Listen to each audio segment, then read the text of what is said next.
حضرت مالک ابن دینار رحمۃ اللہ علیہ، اللہ اکبر، کتنے بڑے لوگ تھے، بڑے اولیاء اللہ میں تھے۔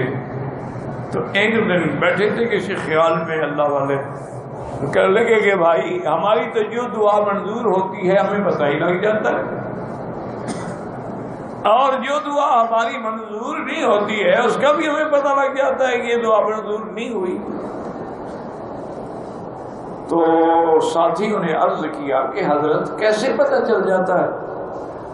فرمایا کہ جب دعا مانگنے میں لذت آئے، دعا مانگنے میں دل کی آواز نکلے، دعا مانگنے میں اللہ کے خوف سے بدن میں بال کھڑے ہو جائیں، آنکھوں سے آنسو بہہ رہے ہوں، اور مانگنے میں اور زیادہ لطف آ رہا ہو، تو یقین ہوتا ہے کہ آج رحمت آ گئی ہے، دعا منظور ہو۔ اور اگر ہم دعا مانگیں تو نہ دعا کی طرف توجہ ہے نہ اللہ کی طرف توجہ ہے، ایک روٹین ورک ہے، زبان پہ ربنا ہوگا ربنا آتنا ہوگا آتنا، بس تو ہم سمجھ لیتے ہیں کہ یہ دعا منظور نہیں۔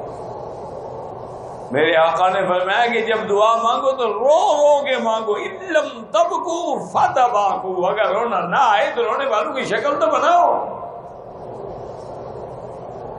اللہ تبارک و تعالی اس عاجزی کو پسند فرماتے ہیں کہ میرا غلام آج میرے دروازے پہ پڑا ہے، رو رو کے مانگ رہا ہے۔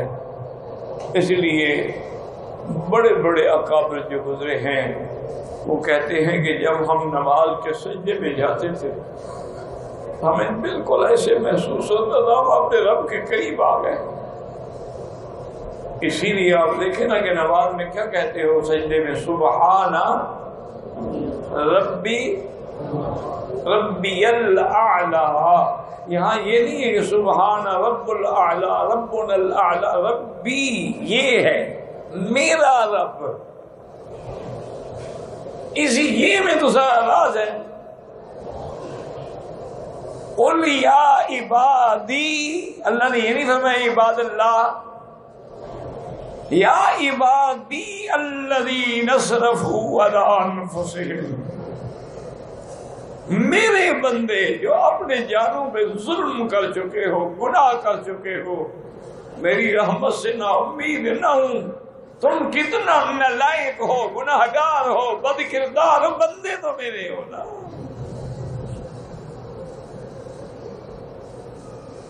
اسی لیے علماء نے لکھا ہے کہ جب یہ آتی ہے نا، یہ جو نسبت ہوتی ہے جیسے بیتی میرا گھر، ورنہ اب یہ تھوڑا ہے کہ کعبۃ اللہ میں اللہ بیٹھے ہوئے ہیں، تو اصل اسی نسبت میں وہ راز ہے۔ ورنہ تو یہ بھی ہو سکتا تھا ہم کہتے سبحان اللہ سبحان اللہ سبحان رب الاعلی سبحان الاعلی سبحان الملک القدوس الاعلی، لیکن حکم کیا ہے؟ بس سبحان ربی، میرا رب۔ اس کو بزرگوں نے لکھا ہے کہ جب بچہ روتا ہے کہتا ہے میرا ابا، تو پھر باپ کو بھی رحمت۔ تو تم بھی جب کہتے ہو نا کہ میرا رب، تو پھر رب کی رحمت بھی جوش میں آ جاتی ہے۔ تو اس لیے ہمیشہ ان دعاؤں میں، اور خاص طور پہ جو سجدے میں دعا ہے وہ یقیناً منظور ہوتی ہے۔ لیکن یاد رکھیں کہ اگر فرائض اللہ ہیں تو تسبیح زیادہ کہتے رہیں، سبحان ربی الاعلی سبحان ربی الاعلی، 3 دفعہ کے بجائے 7 دفعہ 11 دفعہ 21 دفعہ، کیونکہ حدیث ہے میرے مدنی کی، اللہ فرماتے ہیں میرا مدنی جو میرے ذکر میں مشغول ہے، میری تسبیح میں ہے، تقدیس میں ہے، قرآن پڑھنے میں ہے، پڑھانے میں ہے، اس کو دعا مانگنے کا موقع ہی نہیں ملتا ہے۔ آتیتہ افضل ما اعطی السائلین، میں اس کو مانگنے والوں سے بھی زیادہ بہتر درجہ دے دیتا ہوں۔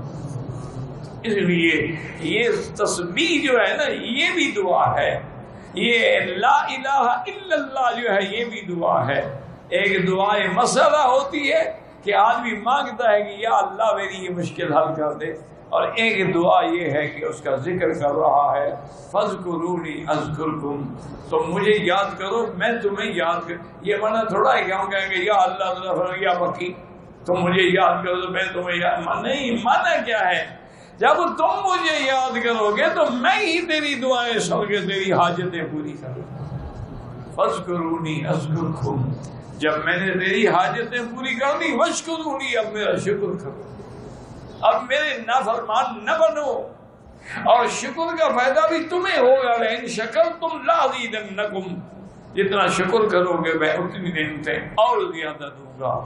وَلَئِن كَفَرْتُمْ إِنَّ عَذَابِي لَشَدِيدٌ، اگر نافرمانی کرو گے تو اس کا پھر میرا عذاب بھی بڑا سخت.